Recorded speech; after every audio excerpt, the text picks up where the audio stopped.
ಸಖತ್ ಖಾರ ಬಣ್ಣ ಮತ್ತು ರುಚಿ ಆಚಿ ಚಿಲ್ಲಿ ಪೌಡರ್. ರಾಜ್ಯ ಸಾರಿಗೆ ಇಲಾಖೆಯಲ್ಲಿ ಅಕ್ರಮ ಬಡ್ತಿ ಹಗರಣ ನಡೀತಾ ಅನ್ನುವಂತಹ ಪ್ರಶ್ನೆ ಇದೆ.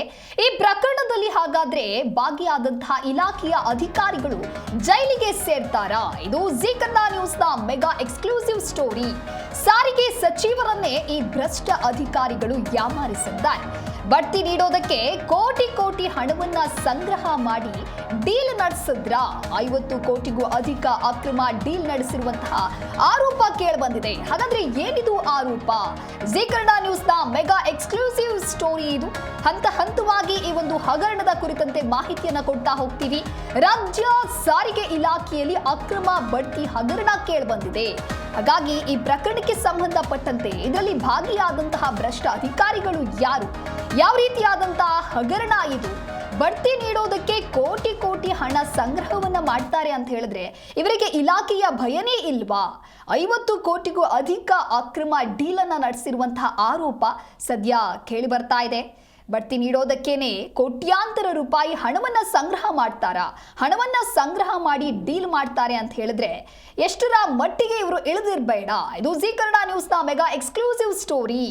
ಇಲಾಖೆಯ ಅಧಿಕಾರಿಗಳಿಂದ ನಡೆದಿರುವಂತಹ ಹಗರಣ ಇದು. ರಾಜ್ಯ ಸಾರಿಗೆ ಇಲಾಖೆಯಲ್ಲಿ ಸಾರಿಗೆ ಸಚಿವರನ್ನ ಯಾಮಾರಿಸುವಂತಹ ಲೆವೆಲ್ಗೆ ಇಳಿದಿದ್ದಾರೆ. ಸಾರಿಗೆ ಸಚಿವರನ್ನ ಯಾಮಾರಿಸಿ ಕೋಟ್ಯಾಂತರ ರೂಪಾಯಿ ಹಗರಣ ಅಂತ ಹೇಳಿದ್ರೆ ಏನಿದು ಅಂತ ಹೇಳಿ ನೋಡ್ತಾ ಹೋಗ್ಲೇಬೇಕು. ಬಡ್ತಿ ನೀಡೋದಕ್ಕೆ ಕೋಟಿ ಕೋಟಿ ಹಣ ಸಂಗ್ರಹ ಮಾಡಿ ಡೀಲ್ ಮಾಡಿದ್ದಾರೆ. ಇನ್ನು ಹಗರಣಕ್ಕೆ ಸಂಬಂಧಪಟ್ಟಂತೆ ವಿಧಾನ ಪರಿಷತ್ ಸದಸ್ಯ ಶರವಣ ಬಾಂಬ್ ಸಿಡಿಸಿದ್ದಾರೆ. ಹುದ್ದೆಗೆ ಬಡ್ತಿ ವಿಚಾರದಲ್ಲಿ ಅಕ್ರಮದ ಬಗ್ಗೆ ಶರವಣ ಆರೋಪವನ್ನ ಮಾಡಿದ್ದಾರೆ. ಜೀ ಕನ್ನಡ ನ್ಯೂಸ್ಗೆ ಸಿಕ್ಕಿದೆ ಆ ಎಲ್ಲ ಎಕ್ಸ್ಕ್ಲೂಸಿವ್ ದಾಖಲೆಗಳು. 50ಕ್ಕೂ ಹೆಚ್ಚು ಗ್ರೂಪ್ ಸಿ ಸಿಬ್ಬಂದಿಯಿಂದ ನಕಲಿ ಪ್ರಮಾಣ ಪತ್ರವನ್ನು ಮಾಡಲಾಗಿದೆ. ನಕಲಿ ತಾಂತ್ರಿಕ ಅನುಭವ ಪ್ರಮಾಣ ಪತ್ರ ಬಳಕೆ ಮಾಡಿರತಕ್ಕಂತಹ ಆರೋಪ ಇದು. ಅಕ್ರಮ ಬಡ್ತಿಯ ಹಿಂದೆ ಕೋಟ್ಯಾಂತರ ರೂಪಾಯಿಗಳ ವಂಚನೆ ನಡೆದಿದೆ. ಆರ್ಟಿಒ ಇಲಾಖೆಯಲ್ಲಿ ಅಕ್ರಮ ಬಡ್ತಿ ಹಗರಣ ನಡೆದಿದೆ ಅಂತ ಹೇಳಿ ವಿಧಾನ ಪರಿಷತ್ ಸದಸ್ಯ ಹಾಗೆ ಭರವಸೆ ಸಮಿತಿಯ ಅಧ್ಯಕ್ಷ ಶರವಣ ಈ ರೀತಿಯಾಗಿ ಆರೋಪವನ್ನ ಮಾಡ್ತಾ ಇದ್ದಾರೆ.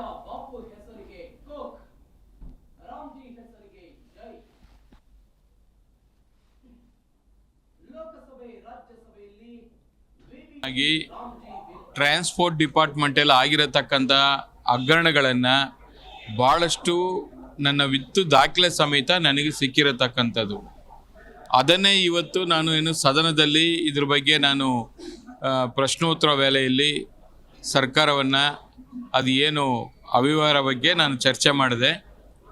ಈ ಒಂದು ಇನ್ಸ್ಪೆಕ್ಟರ್ ಏನಿದ್ದಾರೆ, ಏನು ಇನ್ಸ್ಪೆಕ್ಟ್ರಪ್ಪ ಅದು RTO ಇನ್ಸ್ಪೆಕ್ಟರ್ಗಳು ಏನಿದ್ದಾರೆ, ಆ ಇನ್ಸ್ಪೆಕ್ಟ್ರ್ ಹುದ್ದೆಗೆ ಅವರು ಬೇರೆ ಬೇರೆ ಊರುಗಳಿಂದ, ಬೇರೆ ಬೇರೆ ಡಿಸ್ಟಿಕ್ಕಿಂದ, ಅದು ಕಲಬುರಗಿ ಇರ್ಬೋದು, ಮೈಸೂರು ಇರ್ಬೋದು, ತುಮಕೂರು ಇರ್ಬೋದು, ಬೆಳಿಗ್ಗೆಯಿಂದ ಸಾಯಂಕಾಲ 5 ಗಂಟೆವರೆಗೆ ಅವರು ಡ್ಯೂಟಿನೂ ಮಾಡಿಕೊಂಡು ಈವ್ನಿಂಗ್ ಕಾಲೇಜು ಆ ಒಂದು ಪದವೀಧರವನ್ನು ಪಡ್ಕೊಳ್ಳಿಕ್ಕೋಸ್ಕರ JP ನಗರಲ್ಲಿ, ಬೆಂಗಳೂರು ನಗರದಲ್ಲಿ JP ನಗರಲ್ಲಿ ಇರತಕ್ಕಂಥ ಆಕ್ಸ್ಫೋರ್ಡ್ ಕಾಲೇಜಿಗೂ ಹೋಗ್ತಾರೆ.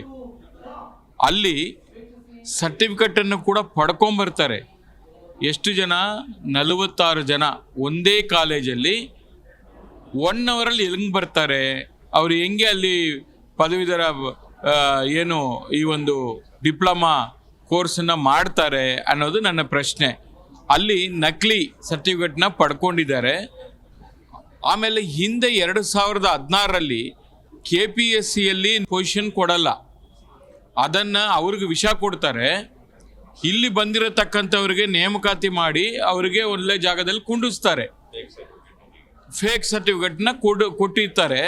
ಅದನ್ನು ಸಂಪೂರ್ಣವಾಗಿ ತನಿಖೆ ನಡೆಸಿ ತಪ್ಪಿಸ್ತರು ಯಾರಿದ್ದಾರೆ ಅವ್ರ ವಿರುದ್ಧವಾಗಿ ಕ್ರಮ ಆಗಬೇಕು ಅಂತೇಳಿ ಸರ್ಕಾರವನ್ನು ನಾನು ಒತ್ತಾಯ ಮಾಡಿದ್ದೀನಿ.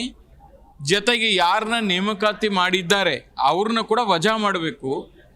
ಮತ್ತು ಅವ್ರಿಗೆ ಏನಾದರೂ ಪನಿಷ್ಮೆಂಟ್ ಕೊಡಲೇಬೇಕು. ಕಾನೂನಲ್ಲಿ ಏನು ಶಿಕ್ಷೆ ಇದೆ ಆ ಶಿಕ್ಷೆಯನ್ನು ಕೊಡಬೇಕು ಅಂತೇಳಿ